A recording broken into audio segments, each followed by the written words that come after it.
What is up, guys? Before I start this video, I just want to remind you guys that you can become a member of the Mcdoubles channel, which helps me pump out more and more content for you guys so that I can keep this stuff going daily, all the time. But either way, thank you so much for watching the video.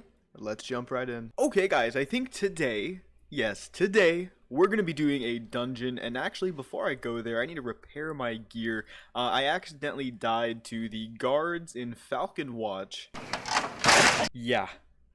I should have remembered that, but yeah, it's not a big deal. We're going to go to Hellfire Ramparts again, this time with you guys, but we're going to be doing it specifically because we also have a quest for it that I did not originally have, and I want to go ahead and get that done. It's going to be a decent amount of XP and a pretty good item, and we actually have 3 other people to do this with, and I did 2-man this with Bleed, actually, when he was level 66, so we have a 66, a 60, and a 62 here. Should be fine. Okay, so where is the guy to repair with?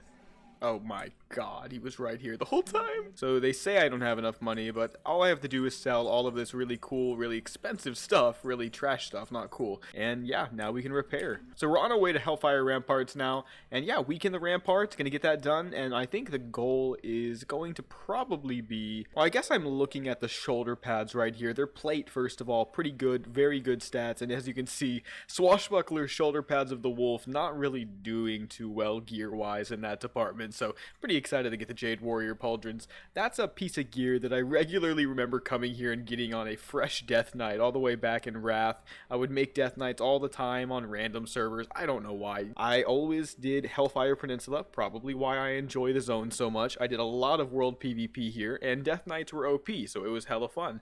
Yeah. Really have a lot of nostalgia for this place, if I haven't made that perfectly clear. So we actually have a full group now. We got a level 70 coming with us. It's going to make this a whole lot easier. Yeah, it should be a pretty simple, fast run now. Maybe I'll even get some more pieces of gear. There's definitely a one-handed weapon I want from this place. There's no Atlas loot. I think there might be, but I just don't have the add-on. But it's a pretty good one-handed sword, actually. So that'd be a lot better than the faux Reaver I have now. Okay, and we're in. I'm pretty excited. We might actually get good gear, and we get to practice. Obviously, I'm not going to out DPS some of these higher levels, but I still think it's very much possible for me to pull some decent DPS out of my butt. We are very AoE centric, at least, so we have that going for us. Yeah, it's not bad. There's clearly a differentiation in power levels here with the level 66 that we have in here.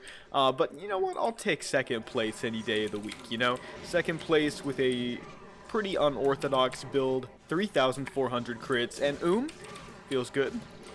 We actually came in here after dying and we did not heal yet, so probably should have done that, but it's going by so fast. See, this is kind of illustrating the fact that either heroic mode needs to be hard, or they're going to have to buff dungeons dramatically, right? So if heroic mode does not turn out to actually be hard enough, and from what I've been hearing it's not going to, yeah, they're gonna have to buff the power levels quite a lot of TBC, and I'm sure they're in the works with that right now as we speak. And you know, honestly, when I think about it, that's probably one of the harder things to even put in the game in the first place, right? Just coding that properly, making sure that's not buggy, making sure it's still an authentic experience, doesn't feel too far off from the original one, but still being hard enough to be noticeable. Because right now I can easily just DPS this with no mana and not even really feel bad about it. Oh, we did not get the sword. Scale leggings of the skirmisher. I did not have the divine shield there. Pretty decent stuff dropping. I really like that. Hopefully some of these guys get some stuff they want as well. I know Hell Reaver, I think, drops off the very last boss. Pretty decent two-handed weapon. Oh, wait. The guy in first is a level 70. Why did I think he was 66? No, Simplord is 66, and I'm beating him in DPS right now. Doing decent among leveling players. Which means the build has potential is what I'm trying to get at. It's really nothing towards me. It's more toward, well, okay, maybe this build isn't a joke at all. Maybe it can actually compete on some casual level. You know, I'm not expecting top tier, you know, first place DPS with this particular build, and I think that's okay. Not every build can do that, right? And many builds are played that aren't number one. because there has to be a number 2 and a 3 and a 4 and a 5. You see what I'm saying? So it's still good, even if it's not the absolute best. Some people, they really confuse that. Hopefully it just continues to be good and it's not just good, you know, from 60 to 70. Look at all the stuff dropping, guys. It's crazy. I don't remember this being gear that dropped back then, so this looks like custom stuff. Correct me if I'm wrong, but if Angarosh Leggers of the Beast existed back in the original BC, that's some crazy power creep. I mean, I know it was already dramatically power crept, but that's a level 58 piece of gear.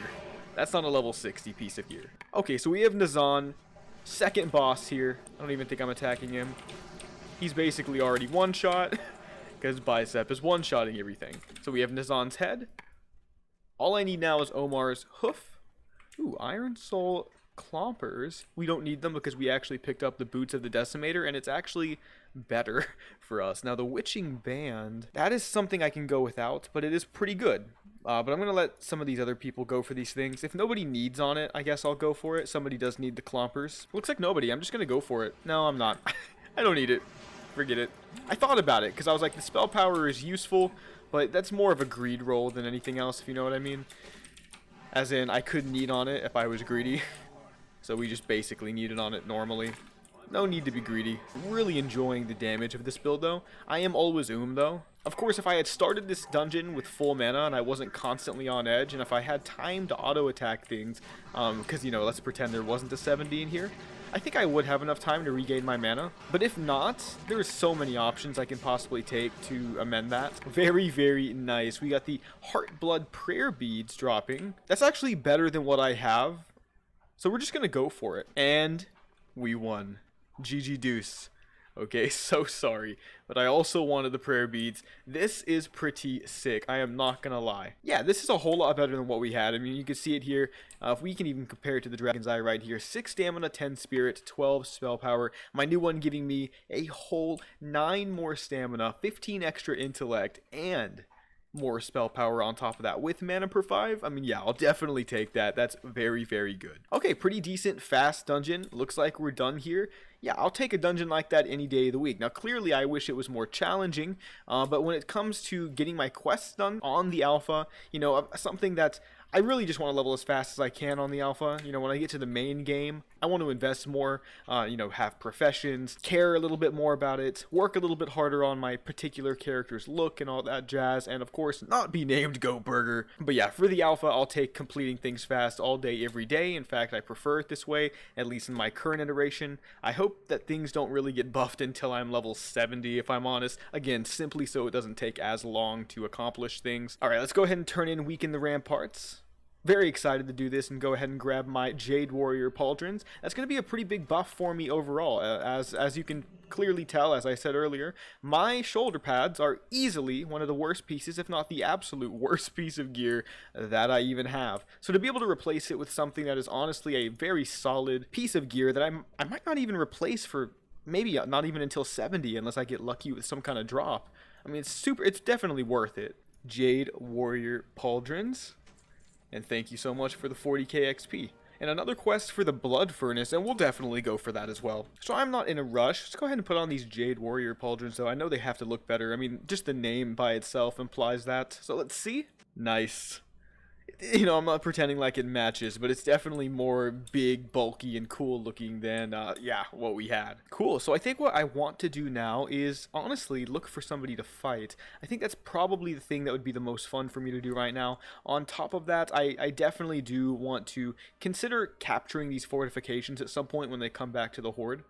Lastly, I'm thinking about going and doing the Cruel Taskmaster's quest. Super, super quick, very easy, but I can't help but feel like I'm missing something there. I thought there was another quest in the same location, so I might just dab back and go to some of these other places like the Temple of Tellmewatidk and maybe see if I missed something. Man, they give you so much free bag space. It's actually pretty interesting because I've never had so much bag space to where my bags could look like this, and I don't care.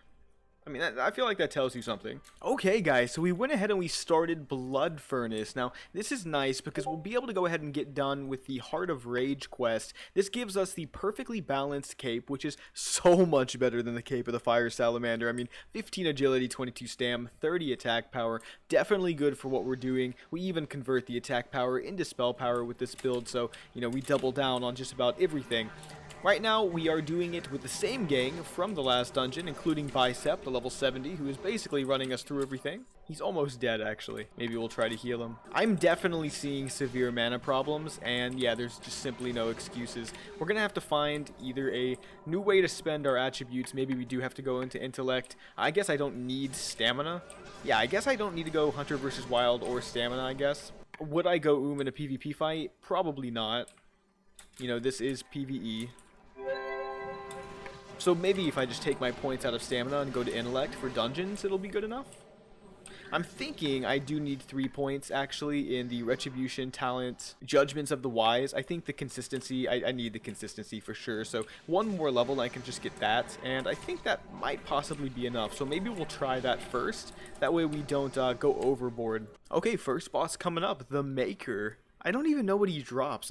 Blood Furnace is not one of the dungeons that I feel like I've cataloged all of the different drops like I have Hellfire Ramparts, so we'll have to see. Maybe he does give me something good. I mean, I'm pretty confident a trinket drops in this dungeon, and I know trinkets, at least the reason I remember it, is they used to be a more rare thing to obtain in the earlier expansions of WoW.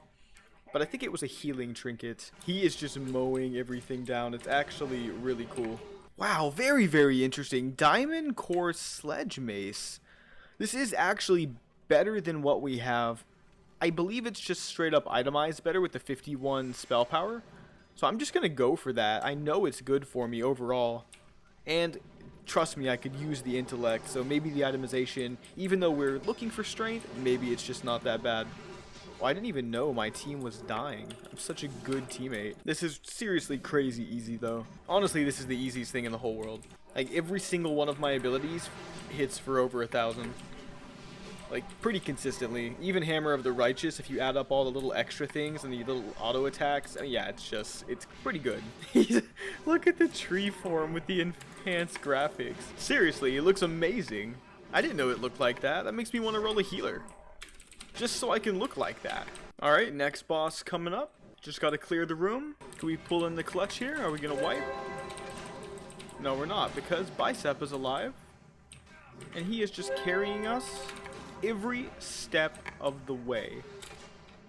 And dead. Oh my god, gotta love that Avenging Wrath animation. Oh no, sorry, it's the Avengers Shield animation. It's just sick, dude, it's sick. Okay, I do want to put on my Diamond Core Sledge Mace. Let's see. So we lose a little bit of base damage.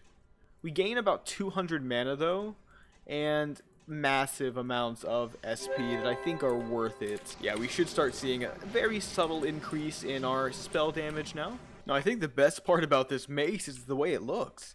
That's a devout Aurstone hammer if I've ever seen one. Oh, wow. I never knew there were orcs up there. What the heck? I knew they were down here, but I didn't know they were up there. I've never looked up before. I just realized in all my years, I've never looked up. There's a message there somewhere. There is. I don't know what it is, but I'm pretty sure you can figure it out. It looks a lot like... For some reason, I'm getting, like, Lord of the Rings vibes. Mordor vibes now. Maybe that was the point, obviously. Look at the procs, man. I love being proc central. It's just so fun. It's so fun.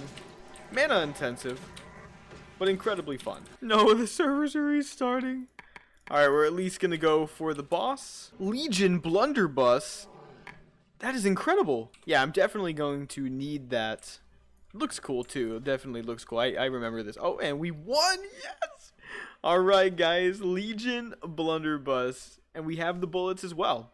So yeah, it's not like we use it, but it has stats, right? It's a stat stick, and it's a pretty decent stat stick at that. Holy crap, guys. So the server had to restart for a second, and I completely forgot to log back in. I kind of assumed it was going to be restarted for a while. I was trying to come up with new ways to end the video, and turns out I try logging back in. My team is fighting their little butts off, trying hard as hell to survive, and it looks like they failed, but it looks like I'm going to be able to complete this dungeon after all. Okay, let's go ahead and fight the last boss.